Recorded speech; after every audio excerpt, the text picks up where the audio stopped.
এইভাবে একবার কলা পাতায় মুড়ে তালের পিঠা তৈরি করে দেখো। খেয়ে তো সবাই বলবে খুব সুন্দর হয়েছে, দারুণ খেতে হয়েছিল। তো খুব সহজভাবে এই রেসিপিটা তৈরি হয়ে যাবে, কোনো তেল মশলা ঝাল ছাড়াই অনায়াসে রেডি হয়ে যাবে। তো hello friend, welcome back to my new video. তোমাদের ফুড বাংলাতে ওয়েলকাম। আজকে আরেকটা তালের নিউ রেসিপি নিয়ে চলে এসেছি। দেখো, ফার্স্টে আমি দিয়েছি এখানে 1 বাটি পরিমাণ চালের গুঁড়ো, বলতে পারো চালের আটা। আমি এরকম মিডিয়াম সাইজের একটা বাটি নিয়েছি, সেখানে কিন্তু ফ্রেশ চালের গুঁড়োটা নিয়ে নিয়েছি। এরপর দেখো একটা বোল নিয়েছি, সেখানে চালের গুঁড়োটা 1 বাটি ঢেলে দিলাম।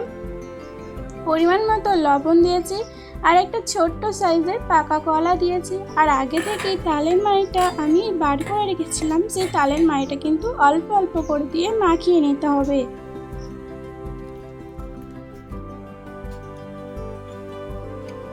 এখানে আমার পুরো চালের গুঁড়োটা মাখানো হয়নি, তার জন্য যেটুকু ছিল সেটুকু তালের মাড়ি দিয়ে দিলাম। তারপরও দেখছি যে মাখানো কমপ্লিট হচ্ছে না, তার জন্য উষ্ণ গরম জল দিয়ে এই ডোটা কিন্তু রেডি করে নিতে হবে। বেশি পাতলা করলেও চলবে না, বেশি মোটা করলেও চলবে না। তো দেখে নাও আমি কীরকমভাবে চালের এইটা মাখছি। এই পর্যায়ে কিন্তু আমি এরপর ঢাকনা দিয়ে কিছুক্ষণ রেস্টে রাখবো। তারপর দেখো আবারও চলে এসেছি, এখানে ফ্রেশ নারকেল কোড়া দিচ্ছি কিছুটা পরিমাণে, আর কিছুটা পরিমাণে আমি নারকেল কোড়া রেখে দেব। লাস্টে নারকেল কোড়াটা কিন্তু আমার কাজে লাগবে। এখানে আমি পরিমাণ মতো এখানে চিনি দিচ্ছি। আমার এখানে কালো তাল ছিল, তার জন্য চিনিটা আমি বেশি দিইনি। তোমরা যেরকম তালের তিক্তা ভাব দেখে চিনিটা অ্যাড করবে। আর এখানে আমার মনে হচ্ছিল যে তালের এই মিশ্রণটা একটু সাদা টাইপের লাগছে, তার জন্য তালের আরেকটু পালস দিয়ে দিলাম। আরও ভালো করে মাখিয়ে নিলাম, কিছুক্ষণ আবারও রেস্টে রেখেছিলাম। তারপরে দেখো আমি এখানে মৌরি দিচ্ছি। মৌরিটা দিলে স্মেলটা খুব সুন্দর ওঠে, আর এখানে আমি পাকা কলা যেহেতু ব্যবহার করেছিলাম, সেহেতু আরও কিন্তু স্মেলটা খুব সুন্দর উঠেছিল। তোমরা যদি পারো পাকা কলা একটু অ্যাড করো, তাহলে খেতে দুর্দান্ত লাগবে। দেখো আবারও কিছুক্ষণ পর চলে এলাম, খুব সুন্দরভাবে চিনিটাও কিন্তু গলে গেছে, আমারও ব্যাটারটা খুব সুন্দরভাবে রেডিও হয়ে গেছে। ততক্ষণে আমি কলা পাতাগুলো বেশ ভালো করে জল দিয়ে ধুয়ে নিয়ে চলে এসেছি, আর ওপর থেকে একটু টিস্যু পেপার দিয়ে তেল ব্রাশ করে দিচ্ছি।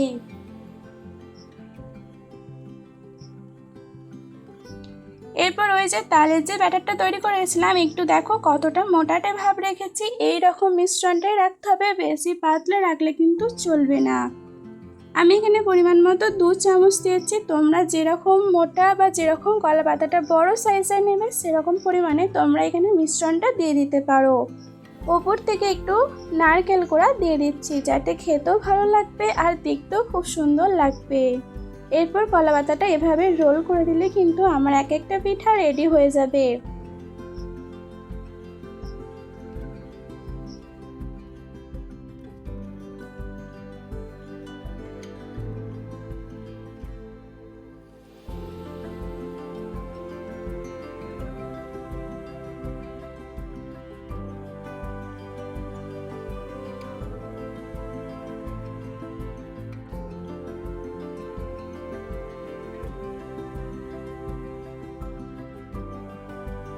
এভাবে দেখো আমি সবকটা পিঠা রেডি করে নিয়েছি, একটা ছিদ্র আকারে থালার ওপরে বসিয়েও নিয়েছি। আগে থেকে আমি জলটা গরম করতে বসিয়ে দিয়েছিলাম, সেখানে কিন্তু এবার পিঠাগুলো বসিয়ে দিচ্ছি। এরপর একটা ঢাকনা দিয়ে দিচ্ছি, এখানে আমি আধ ঘন্টার মতন লো ফ্লেমে হতে দেব।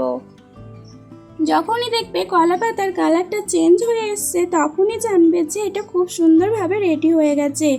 আর সঙ্গে সঙ্গে গ্যাস অফ করার সঙ্গে সঙ্গে কিন্তু কলা পাতাতে হাত দিলে চলবে না, তাহলে কিন্তু পিঠাগুলো ভেঙে যেতে পারে। কিছুক্ষণ পর কলা পাতা থেকে খুলবে পিঠাগুলো, দেবে অনায়াসে পিঠাগুলো কিন্তু রেডি হয়ে যাবে।